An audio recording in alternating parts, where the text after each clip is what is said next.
Hello दोस्तों, मेरे YouTube channel पर आपका स्वागत है। तो चलिए कहानी शुरू करते हैं। और कहानी अच्छी लगेगी तो प्लीज़ चैनल को लाइक, सब्सक्राइब एंड शेयर जरूर कीजिए। महक आरू की बात सुनकर बोली, अभी सभी लोग लंच में बिजी होंगे, मैं विक्रम भाई को बुला लेती हूँ, वरना तुम्हारे अप्पा ने कहा था कि शादी से पहले तक तुम दोनों को मिलने नहीं दिया जा सकता। महक की बात पर सभी लोग अपना सिर हिला देते हैं और रिया विक्रम को बुलाने चली जाती। आरू घबराहट में अपने नाखून को खरोच रही थी। प्रकृति और महक एक दूसरे को देखते हुए उसे समझाने की कोशिश कर, लेकिन वो कुछ नहीं कह रही थी। तभी वहाँ पर विक्रम आ जाता है। आरू विक्रम की तरफ देखकर जल्दी से अपने नजरें झुका लेती है। विक्रम आरू को देखते हुए बोला, मुझे बुलाया? महक विक्रम की तरफ देखते हुए बोली, क्या जो कुछ भी आरू ने मुझसे कहा वो सच है? आपको झूठ बोला कि आप दोनों एक दूसरे से प्यार करते हैं, जबकि आपका प्यार एक तरफा। विक्रम की मुट्ठियाँ आपस में कस जाती है और महक की तरफ देखते हुए कहता है, हाँ मैं झूठ कहा, मैं एक तरफा प्यार में था। महक विक्रम की बात पर, आरू आपके साथ कंफर्टेबल नहीं है। विक्रम महक की बात पर आरू को देखते हुए बोला, तुम मेरे साथ कंफर्टेबल नहीं हो? आरू विक्रम के सवाल पर अपना सिर हिला देती है, जिस पर विक्रम प्रकृति की तरफ देखते हुए कहता है, क्या तुम आनंद जी को बुला सकती हो? महक विक्रम की बात पर बोली, उन्हें क्यों बुलाना है? विक्रम महक की बात पर बोला, तो शादी तोड़ने से पहले क्या यूं ही मैं चला जाऊं, ताकि बाद में मेरा रेपुटेशन खराब हो? मैं सारी चीज़ें क्लियर करना चाहता। आरू हैरानी से विक्रम की तरफ देखते हुए बोले, लेकिन ये? विक्रम आरू के बेड के पास आ उसे घूरते हुए बोला, मैं तुम्हें जानता हूँ, तुम्हारे बारे में हर एक चीज़ जानता हूँ, और जब नहीं जानता था तब से ही तुम्हें अपनी बीवी बनाना चाहता था, और जब मेरी वो ख्वाहिश पूरी हो रही है तो तुम्हें मुझसे अनकंफर्टेबल महसूस होता है। महक विक्रम की तरफ देखते हुए बोली, विक्रम भाई ये ज़बरदस्ती है। आपने हम लोगों से भी झूठ बोला। आपने कहा था कि आरू भी आपको पसंद करती है, लेकिन वो आपको पसंद नहीं करती। विक्रम महक की बात पर आरू की तरफ देखते हुए बोला, तो तुम किसे पसंद करती? सुधांशु को या बापी को? सुधांशु, जो कि विक्रम को बुलाने आ रहा था, उसकी बात सुन लेता और हैरानी से आरू की तरफ देखने लगता। आरू की नज़र सुधांशु पर जाती है तो वो अपनी नज़रें झुका लेती है। सुधांशु सब लोगों को इग्नोर कर सीधा आरू के पास जाकर बोला, ये चश्मिश, किसे पसंद करती हो तुम? विक्रम सुधांशु की तरफ देखते हुए बोला, मुझे तो पहले से ही पता है ये तुम्हें पसंद करती है और बापी इसे पसंद करता है।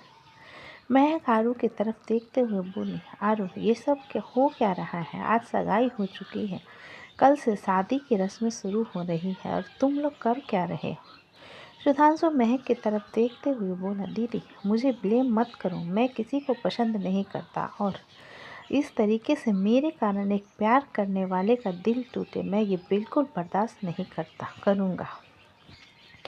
उसके बाद सुधांशु आरू की तरफ देखते हुए बोला, अरुण मैं तुम्हें अच्छे से समझा रहा हूँ, कान खोल कर सुन लो। विक्रम भैया से अच्छे लड़का तुम्हें कहीं नहीं मिलेगा। इस तरीके से प्यार के चक्कर में पड़कर अपनी ज़िंदगी बर्बाद मत करो, तुम्हें इतनी अच्छी अपॉर्चुनिटी मिल रही। विक्रम सुधांशु की तरफ देखते हुए बोला, तुम्हें मेरे लिए किसी से रिक्वेस्ट करने की ज़रूरत नहीं है, जिससे शादी करना चाहता हूँ वही मना कर रही है। महक विक्रम की तरफ देखते हुए बोला, शादी रिश्ते ये सब कोई स्नैपचैट का फिल्टर नहीं है, जिसे जब चाहे तब बदल लो। यहाँ पर सारी तैयारियाँ हो चुकी हैं और आप लोग ये तमाशा कर रहे हो।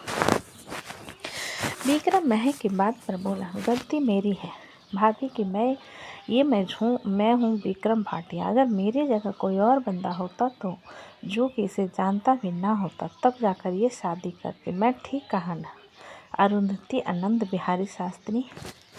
ये कहते हुए विक्रम आरू की तरफ देखता है। प्रकृति आरू की तरफ देखते हुए बोली, मुझे पता है आरू, ये तेरी लाइफ का सबसे बड़ा फैसला है, लेकिन मैंने सिर्फ 2 दिनों में विक्रम जी को अच्छे से जाना है, उनका नेचर बहुत अच्छा है।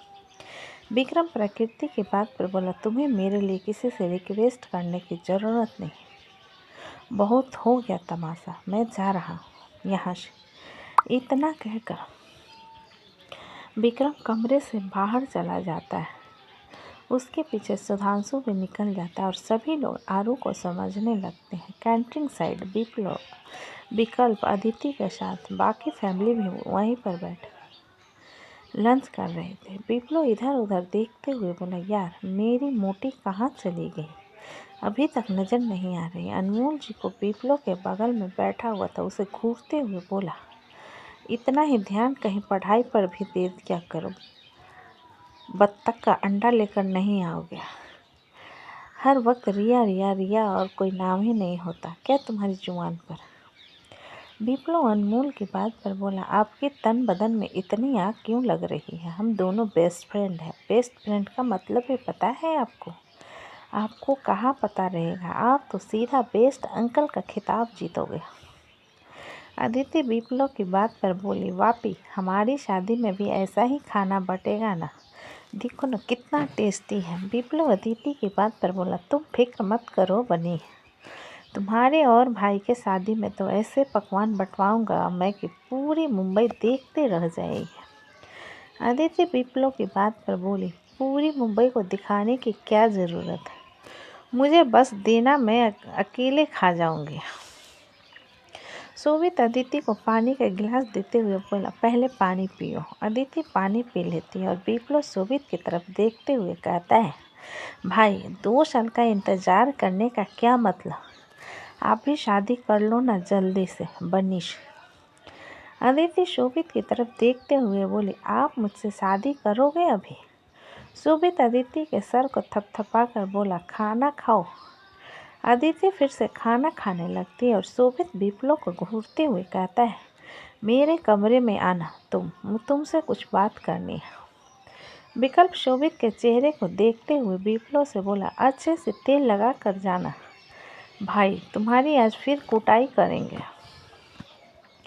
विप्लो विकल्प की बात पर मुंह बनाते हुए अपना खाना खाने लगता है। इधर राजीव, अमृत, राघव, डेविड और रिद्धिमा वैशाली साथ में बैठे हुए थे। वैशाली ग्रुप छुप छुप कर रिद्धिमा को देख रही। राजीव जो कि वैशाली को नोट कर रहा था, आखिर में उसे पूछ ही लेता है और कहता है, वैशाली तुम इस तरीके से रिद्धिमा को चुपके क्यों देख रही है? वैशाली राजीव के सवाल पर उसकी तरफ देखने लगती और सभी लोग वैशाली को देखने लगते और वैशाली अपने दांत दिखाते हुए कहती है, रिद्धिमा दीदी इतनी छोटी सी है और माँ बनने वाली है, ये बात हमको थोड़ी हजम नहीं हो रही थी। रिद्धिमा वैशाली की बात पर राजीव की तरफ देखने लगती है। अमृत सबका माइंड डाइवर्ट करते हुए वैशाली से बोली, वैशाली ऐसी बकवास बातें नहीं किया करते। वैशाली अमृत की तरफ देखते हुए बोली, हम बकवास कहाँ कर रहे हैं, चलो हम तुमसे एक सवाल पूछते हैं, अगर तुमको मौका मिले तो क्या तुम बाप बनना चाहोगे? वैशाली के सवाल को सुनकर अमृत को ठसका लगता है और वह जोर जोर से खांसने लगता है। वैशाली अपनी गर्दन निराशा में हिलाते हुए बोली, ये देखो, ये आदमी खुद को नहीं संभाल सकता, हमारे बच्चे को कहाँ से संभालेगा? रिद्धिमा वैशाली की बात पर बोली, जिम्मेदारी आने पर इंसान जिम्मेदारी को संभाल लेता है। वैशाली रिद्धिमा की बात पर मुस्कुरा कर बोली, हाय आप कितनी प्यारी बात करती हो, हमको तो मन कर रहा है कि आपको पप्पी ले लें, लेकिन नहीं लेंगे, इसमें सिर्फ राजीव भैया का हक है। डेविड वैशाली को देखते हुए बोला, एक मिनट, तुमने ऐसा क्यों कहा कि तुम्हारे बच्चे को कैसे संभालेगा, क्या तुम भी प्रेग्नेंट हो? अमृत डेविड को घूरते हुए बोला, अपनी जुबान से अशुभ बातें बिल्कुल मत निकालो, चुपचाप रहो और चुपचाप खाना खाओ। वैशाली अमृत को देखते हुए बोली, उसको तुम काहे दबा रही हो, सही तो पूछ रहा है। अमृत वैशाली को अजीब नज़रों से देखते हुए बोला, क्या तुम पागल हो गई हो? ऐसा कुछ नहीं है, चुपचाप खाना खाओ, पागल करके रखा है सब लोगों ने मुझे। वैशाली अमृत की बात पर मुंह बनाते हुए खाना खाने लगती और सभी लोग भी खाना खाने लगते।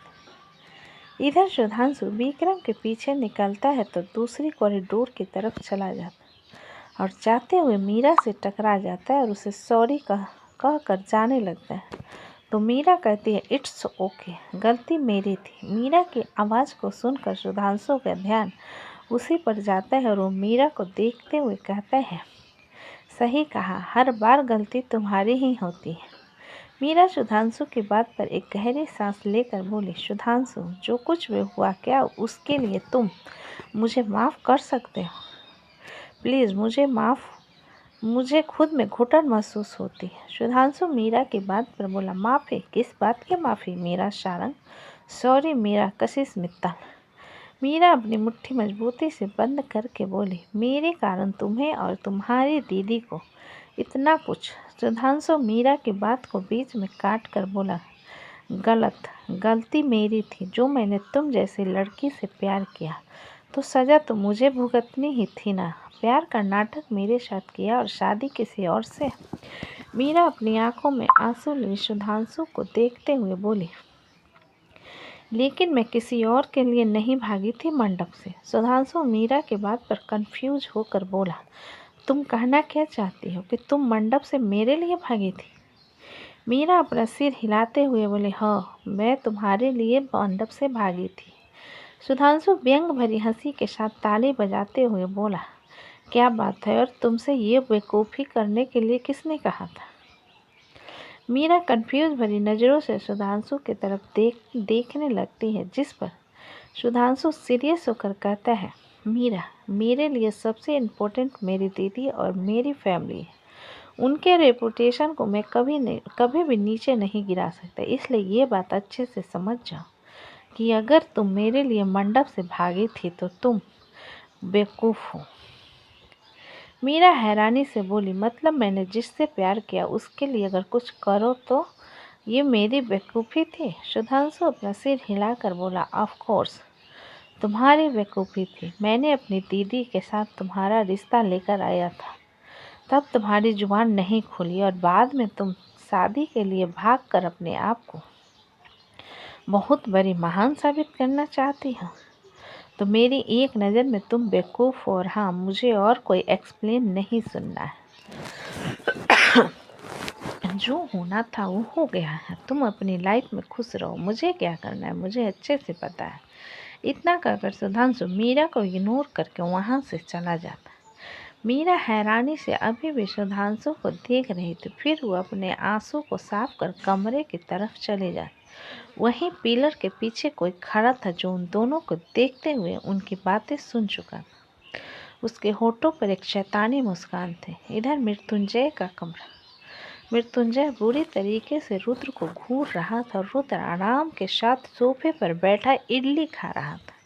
मृत्युंजय अपना हाथ टेबल पर मारते हुए रुद्र से बोला, मैंने तुम्हें क्यों भेजा था असम, और तुम यहाँ पर तमाशा कर रहे हो? रुद्रा मृत्युंजय की बात पर बोला, मुझे समझ आया, तुम्हारे जो चाचा जी हैं वो अचानक मुंबई इसलिए शिफ्ट हुए क्योंकि भैरवी परिवार ने उन्हें घर से निकालकर जायदाद से बेदखल कर दिया। मृत्युंजय रुद्र की बात पर हैरान होते हुए बोला, क्या? लेकिन इस बारे में मुझे किसी ने नहीं बताया। रुद्र अजीब नज़रों से मृत्युंजय को देखते हुए बोला, वो तुम्हारे परिवार वाले नहीं हैं, नाम के बस है, और मुझे तो कुछ डाउट है। मृत्युंजय अपनी एक आईब्रो ऊपर करके रुद्र की तरफ देखता है तो रुद्र कहता है, तुम्हारे फैमिली में, भैरवी फैमिली में इंद्र मित्तल और शैलेंद्र अवस्थी, इन चारों ने कुछ न कुछ तो ऐसा मास्टरमाइंड है जो ये सारे खेल खेल रहा। मृत्युंजय रुद्र की बात पर बोला, तुम कहना क्या चाहते हो? मुझे समझ नहीं आ रहा। रुद्र अपना आईपैड निकाल कर उसमें कुछ मैप क्रिएट करते हुए बोला, जैसे भैरवी परिवार, मित्तल फैमिली और शैलेंद्र अवस्थी और तुम्हारे फैमिली में कुछ न कुछ तो कनेक्शन है।